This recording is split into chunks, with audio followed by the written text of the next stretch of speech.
오늘 은혜 받으실 하나님의 말씀은 창세기 2장 16절 17절 말씀입니다. 창세기 2장 16절 17절 말씀입니다. 다 찾으셨으면 같이 합독하시겠습니다.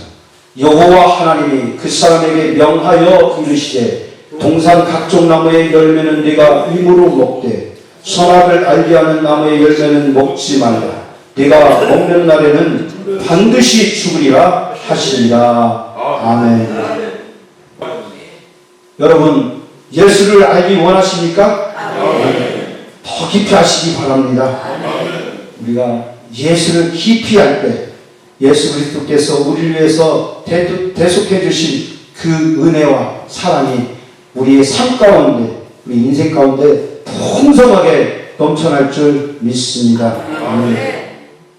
저는 오늘 부모 말씀을 근거로 해서 하나님의 주권이라는 제목으로 같이 은혜를 나누려고 합니다. 하나님께서 천지를 창조하셨습니다. 창세기 1장 1절에 보면 태초에 하나님이 천지를 창조하시니라고 말씀하고 있습니다. 이게 단순한 선언 같지만 이 한 구절의 말씀 속에는 우주 만물을 말씀으로 창조하신 하나님의 그 놀라우신 역사가 나타나 있습니다. 그리고 그 하나님께서 다섯째 날까지 사람이 살아갈 수 있는 모든 것들을 다 채우신 거예요. 보면은 1장에 보면은 모든 것들이 첫째 날, 둘째 날, 셋째 날, 넷째 날, 다섯째 날까지 사람에게 필요한 모든 것들이 다 채워져 있어요. 그래서 창세기 2절에 보면은 1장 2절에 보면 이렇게 말씀하고 있죠. 땅이 혼돈하고 공허하며 흑암이 깊음에 있고 하나님의 신은 수면 위에 운행하신다. 그 말씀하고 있어요. 그 뭐냐면은 한마디로 하나님께서 만들어 놓으신 그 피조물이 아직 사람이 살기에는 부족한 상태였다는 것이죠. 아직 채워진 상태가 아니었다는 것이죠. 그래서 하나님께서 빛을 창조하시고 궁창을 창조하시고 땅과 육지와 바다를 나누시고 또 모든 천체를 창조하시고 이렇게 해서 다섯째 날까지 사람이 살 수 있는 모든 준비를 해놓으신 다음에 여섯째 날에 가서 하나님께서 사람을 지으셨어요. 그래서 창세기 1장 21절에 보면은 하나님이 이르시되 우리의 형상을 따라 우리의 모양대로 우리가 사람을 만들고 그들로 바다의 물고기와 하늘의 새와 가축과 온 땅과 땅이 기는 모든 것을 다스리게 하자 하시고 라고 말씀하고 있습니다. 여기 보면은 하나님의 통치가 나옵니다. 하나님께서 창조하신 피조물들을 대리로 다스릴 통치자를 세우셨다는 것이죠. 이미 하나님께서는 사람이 살아갈 수 있는 땅을 만들어 놓으셨고 그 땅에 사람을 살 수 있게 만들어 놓으셨고 그 다음에 하나님께서 이 통치권을 사람들에게 주신 거예요. 그래서 이 창세기에서 벌써 하나님의 나라가 완성된 것을 볼 수가 있습니다. 우리가 흔히 얘기하죠. 국가가 존속되기 위해서는, 국가가 성립되기 위해서는 첫째 필요한 것이 땅이죠. 그 다음에 국민이죠. 그 다음에 주권입니다. 주권은 통치권을 얘기하는 거죠. 그러니까 하나님께서 그 창조하신 모든 만물들을 통치할 수 있는 주권을 사람들에게 주셨던 거예요. 그리고 오늘 본문 말씀에 있는 것처럼 여호와 하나님이 그 사람에게 명하여 이르시되 동산 각종 나무의 열매는 네가 입으로 먹되라고 말씀하고 있습니다. 하나님께서 어디 있는 것을 먹으라고 하셨어요? 동산 안에 있는 것들. 동산 안에 있는 것들 너희가 네 마음대로 먹을 수 있는 자유와 선택권을 사람들에게 허락하신 거예요. 그리고 난 다음에 17절에 가서 선악을 알게 하는 나무의 열매는 먹지 말라. 네가 그것을 먹는 날에는 반드시 죽으리라 하십니다. 하나님께서 모든 것들을 다 허용하셨지만 모든 자유를 허용하셨지만 거기에 하나를 제한을 놔두신 거죠. 이게 단순히 그냥 선악을 알게 하는 나무의 열매라고 생각해서는 안 되는 거죠. 이 선악을 알게 하는 나무의 다음에 열매 안에는 하나님의 주권이 세워져 있는 겁니다. 우리가 하나님의 주권을 인정하는 사람은 외지가라는 죄를 범하는 것을 싫어합니다. 그런데 자기가 주인된 사람은 늘 자기 만족과 자기 쾌락과 뭔가 자기를 위한 일을 위해서 하나님의 주권을 말살시켜 버리는 거예요. 그래서 창세기 3장에 그 비극이 이야기가 나오는 거죠.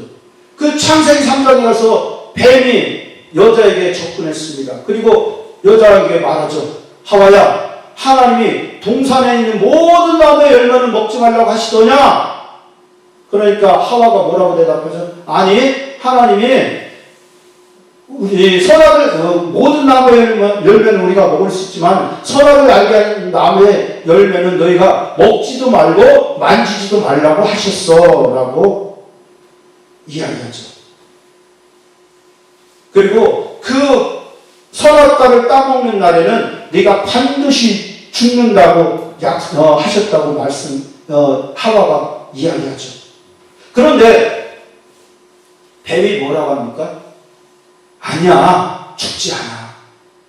하나님 말씀 어겨도 죽지 않아. 하나님 주권 무시해도 죽지 않아. 그 말을 하와가 믿었어요.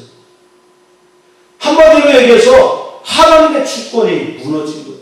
하나님은 분명히 선악을 알게 하는 나무의 열매는 먹지 말라. 네가 그것을 먹는 날에는 반드시 죽겠다고 말씀하셨는데 뱀은, 마귀는, 사탄은 하와에게, 사람에게, 그리고 오늘 우리에게 뭐라고 얘기합니까? 아니, 하나님 말씀 어겨도 결코 죽지 않아. 절대 죽지 않아. 라고 얘기하는 거죠. 그래서 지금 우리가 어떻게 살아가고 있습니까? 절대 죽지 않은 사람처럼, 영원히 살 사람처럼 지금 살아가고 있어요. 우리는 언제라도 하나님께서 부르시면 바로 이 생의 삶을 놓고 하나님 앞으로 나가야 될 사람들이에요. 그런데 우리는 어떻게 살아가고 있습니까? 내가 죽을 사람이라면 내 앞에 죽음이 기다리고 있다는 사실을 기억하고 그 준비를 하고 있는 사람이 과연 얼마나 됩니까? 죄악은 바로 거기서부터 시작이 된 거예요. 하나님의 말씀을 어겨도 아무런 일이 없어. 사람들이 모두 다 그런 생각을 하는 거예요. 내가 지금 하나님 말씀을 어긴다고 해서 당장 무슨 일이 일어나? 대부분이 그렇게 살아가요. 야, 하나님 말씀 어겨도, 야, 나쁜 짓 해도, 도둑질 해도, 사기 쳐먹어도 괜찮잖아. 하나님이 살아계시다 그러면은 하나님한테 나쁜 짓 하는 나한테 번개라도 쳐야 될 거 아니냐. 다이동댕이라도 부러뜨려 놔야 될 거 아니냐. 도둑질 못하게 손가락이라도 잘라놔야 될 거 아니냐. 그런데 네가 도둑질해도 괜찮고, 네가 사기를 쳐도 괜찮고, 네가 다른 여자, 다른 남자하고 음행을 해도, 바람을 펴도 괜찮잖아. 오히려 봐라, 그 사람들이 얼마나 잘 살고 있는지. 늘 마귀는 우리에게 그런 식으로 유혹을 하죠. 그 다음에 5절에 가서 뭐라고, 창세기 3장 5절에 가서 뭐라고 뱀이 이야기하느냐면은 네 눈이 밝아진다는 얘기를 해요. 야, 그것을 먹으면은, 선악을 알게 하는 나무의 열매를 네가 먹으면은 내 눈이 밝아질 거야. 그 뱀의 이야기대로 됐어요. 그런데 어떤 눈이 밝아졌습니까? 육신의 눈이 밝아진 거예요. 육신의 눈이 밝아져서요. 그 창세기 3장 7절에 보면은 서로가 벗은 것을 보기 시작해요. 우리가 상대방의 흠은 왜 그렇게 잘 보이는지 몰라요. 상대방이 잘못하는 거는요, 왜 그렇게 잘 보이는지 몰라요. 그렇잖아요. 내 옆에 있는 짝꿍이 못생겼어. 평소에는 잘 몰랐는데 어느 날 보니까 되게 못생겼어. 너 왜 이렇게 못생겼니? 속으로 픽픽픽 웃으면서 그렇게 비웃기도 하죠. 왜 그렇습니까?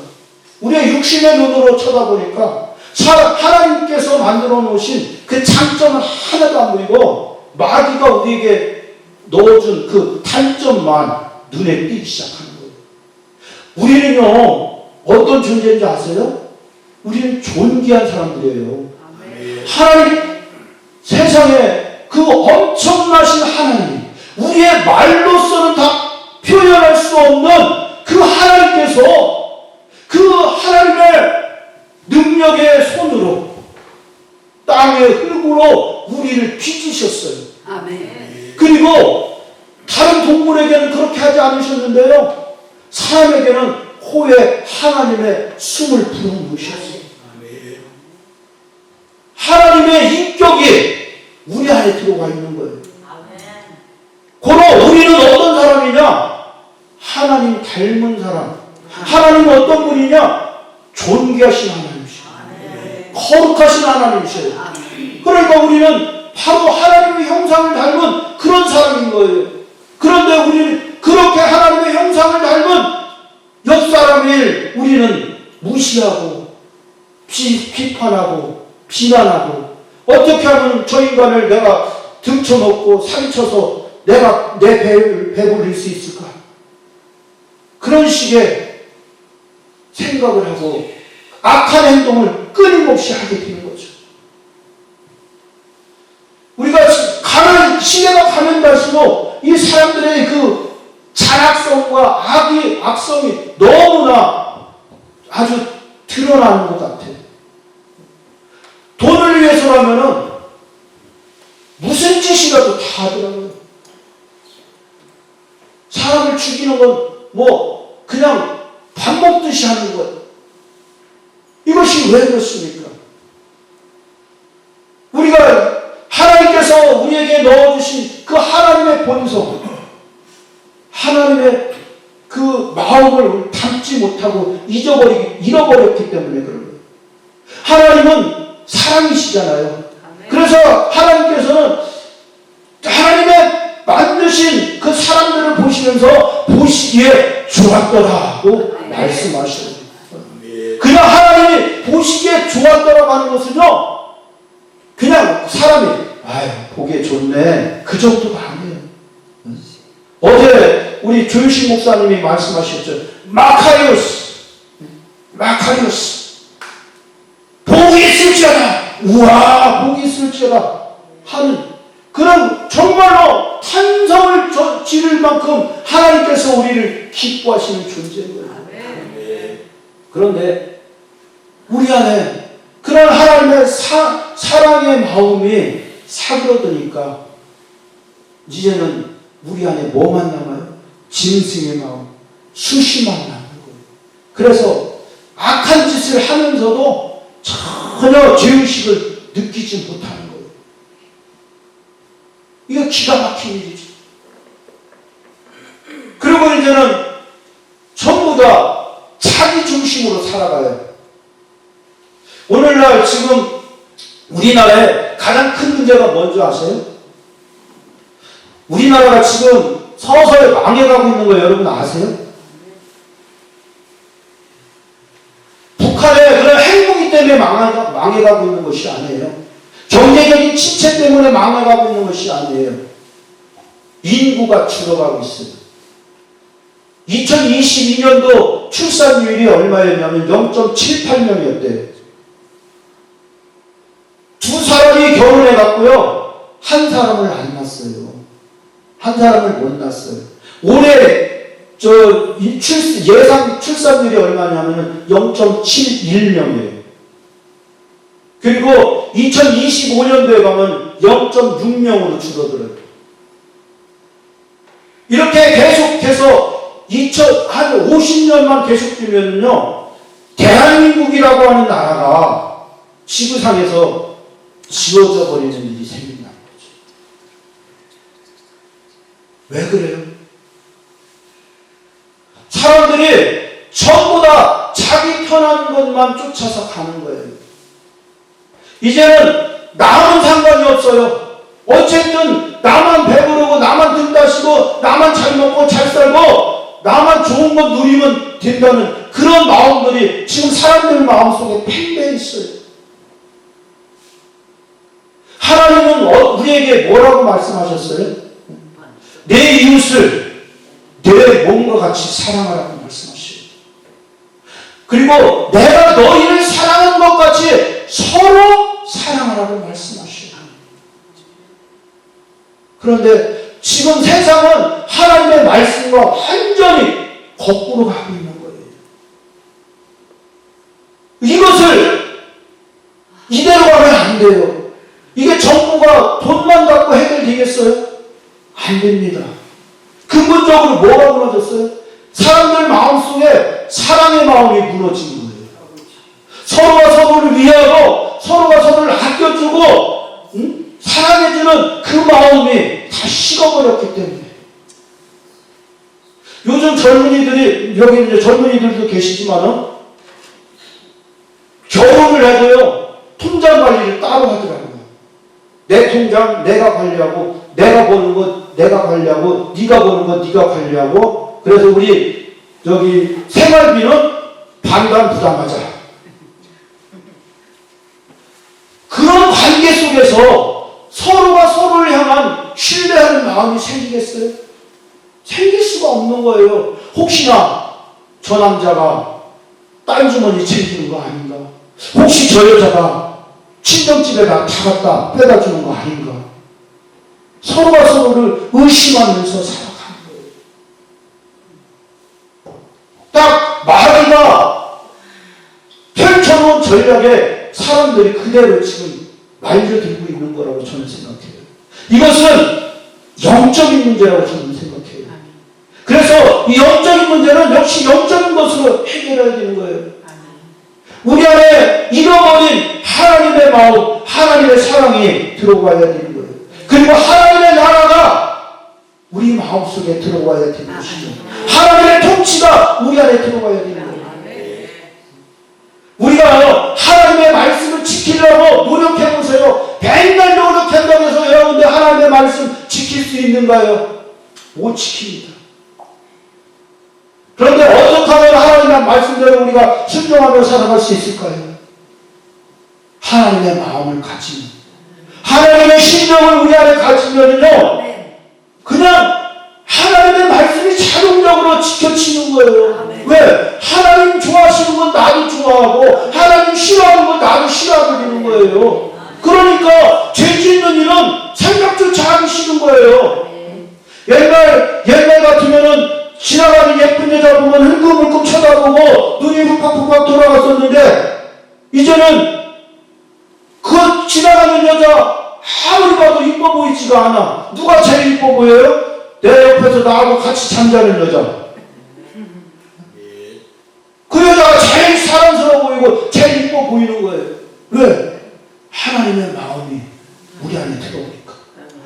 그래서 다른 여자가 있으면 불편해. 그런 세상이 그냥 누가 지키라고 하지 않아도 어거지로 쌩으로 지키라고 하지 않아도 지켜지는 거. 그것이 바로 하나님의 주권이 세워진 사람이 가질 수 있는 마음인 거예요. 우리가 하나님의 주권하면 굉장히 어렵게 생각을 해요. 딱딱하게 생각을 해요. 그렇지만 하나님의 주권은 어려운 것도 아니고 딱딱한 것도 아니에요. 그냥 내가 하나님의 마음 안에 내가 녹아져 있으면 되는 거죠. 예수 그리스도께서 우리를 위해서 십자가에서 못 박혀 죽으시고 피 흘려서 죽으셨어요. 그리고 장사된 지 사흘 만에 살아나셨어요. 왜 그렇게 하셨어요? 나를 사랑하셨어. 그 예수 그리스도께서 나를 사랑하신 그 마음이 여러분 안에 들어오면은 그냥 좋은 거예요. 그냥 하나님이 그냥 좋은 거예요. 그 마음이 우리 안에 회복이 되어야 되는 거예요. 마귀가 아무리 꼬셔도 야 이 선악과를 따먹으면 내가 하나님처럼 될 수 있어. 아무리 욕을 해도 천만에 야, 이 더러운 마귀야. 나는 하나님의 피조물이야. 나는 그분에 의해서 지으심을 받은 하나님에 속한 사람이야. 나를 유혹하지 마라.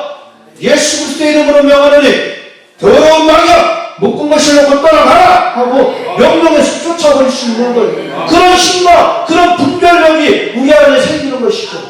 내가 자꾸 좋아하는 것, 내가 기뻐하는 것, 내가 만족하는 것, 자꾸 거기를 찾아가다 보면은 우리는 자꾸 하나님에게서 멀어질 수밖에 없는 거예요. 다음에 마귀는 뭐라고 얘기하느냐면은 네가 선악을 구별할 수 있는 능력이 생긴다고 얘기해요. 맞습니다. 우리에게는 선악을 구별하는 능력이 생겼어요. 판단하는 능력이 생겼어요. 원래 이 판단이라고 하는 것은요, 왕만이 할 수 있는 거예요. 왕이 판결을 내릴 수 있는 권한이 있었어요. 그래서 고대에 보면은 성경에도 나와 있잖아요. 왕이 성문에 나가서 재판을 하는 거예요. 그래서 백성들의 옳고 그름을 그 성문에서 판결을 내려요. 그런데 이제는 네가 그 왕의 자리로 올라갈 수 있다고 얘기해요. 하나님의 말씀을 순종하지 않고 어기면은, 하나님께서 금지한 것을 무시하면은 너도 네가 하나님처럼 될 수 있다고 우리에게 거짓말하고, 결국은 뭐냐면은 요즘 우리가 뭐라고 하느냐면은 포스트 모더니즘 시대라고 해요. 그래서 포스트 모더니즘 시대는 어떤 시대냐면은 자기가 왕인 시대예요. 모든 기준이 내가 되는 거예요. 우리는 하나님의 주권이 세워진 사람에게는 모든 기준은 하나님이에요. 그런데 그 하나님의 주권이 무너진 사람에게는 모든 기준이 내가 되는 거예요. 내 생각에는 말이야. 이건 내 생각인데, 내가 알기로는 내가 배운 건데, 전부 다 내가 계속해서 전부 다 내가가 들어가게 돼 있어요. 우리 동기 목사님 중에 부천에서 경기도 부천에서 목회하시는 목사님이 있어요. 참 여자 목사님인데 굉장히 어렵게 목회를 하세요. 그분이 주로 이제 요양병원 사역을 하시는데요. 하나님께서 그 목사님을 교통사고를 나게 해서 요양병원을 입원시키셨어요. 병원에서 치료를 받았는데 치료가 길어지니까 요양병원으로 들어간 거예요. 그런데 그 목사님이 거기서 그 요양병원을 다 사람들을 전도를 한 거예요. 전도를 열심히 하니까 요양병원에서 목사님 여기다가 교회를 세우세요. 그래가지고 수요일마다 그 요양병원 안에서 예배를 드리게 했어요. 그 목사님이 이렇게 하는 것을 보면요, 우리가 아이고 목사님 정말 존경스럽습니다. 대단하시네요. 그러면 나는 한 거 하나도 없어요. 하나님 하셨어요. 모든 것들이 다 하나님께 영광을 올려드리더라고요. 내가 없어요. 하하하 호호 하면서 하나님 하셨어요. 나 그 모습을 보면서 같은 동기 목사님이지만 너무나 존경스러운 거예요. 그냥 모든 것들이 하나님이에요. 우리의 삶이 그런 삶이 되야 되는 거예요. 우리 안에 하나님의 주권이 제대로 세워진 사람은요, 모든 영광을 하나님 앞에 돌릴 수밖에 없게 되는 거예요. 그리고 하기 싫어도 그냥 하나님께서 명령하신 대로 그 하나님의 마음이 내 안에 녹아져 있기 때문에 그냥 알아서 이렇게 하게 되는 거예요. 그래서 우리가 뒤에서 한쪽에 멀어질 수 있는 그런 능력이 우리 안에 생기는 거더라고요. 사도 바울도 로마서 12장 1절에서 뭐라고 말씀하고 있습니까? 너희는 이 세대를 본받지 말고 마음을 새롭게 하고 변화를 받아 하나님의 뜻이 무엇인지 분별하라고 말씀하고 있잖아요. 우리가 하나님의 말씀을, 하나님의 뜻이 무엇인지 분별하기 위해서는요, 다른 게 없어요. 우리가 하나님의 말씀을, 하나님의 마음을 알기를 드는 거예요. 그리고 하나님의 마음을 알기 위해서는 늘 우리가 하나님의 말씀을 묵상해야 될 것이고, 그리고 하나님의 앞에 늘 무릎 꿇는, 하나님 앞에 예배하는 자가 되어야 되는 것이죠. 그렇게 할 때 우리가 나도 모르게 하나님의 마음이 내 안에 스며들고, 그래서 내가 하나님 뜻에 순종하게 되는 것이죠. 그리고 내가 하나님 앞에, 하나님의 그 통치에, 하나님의 그 권한에 내가 순종해야 될 때, 이미 내 안에서 하나님의 나라가 세워지고. 그래서 예수님도 세상에 오셔서 이제 공생애를 시작하면서 마태복음 4장 7절에서 회개하라, 천국이 가까이 왔느니라고 말씀하셨어요. 회개하라는 게 뭐예요?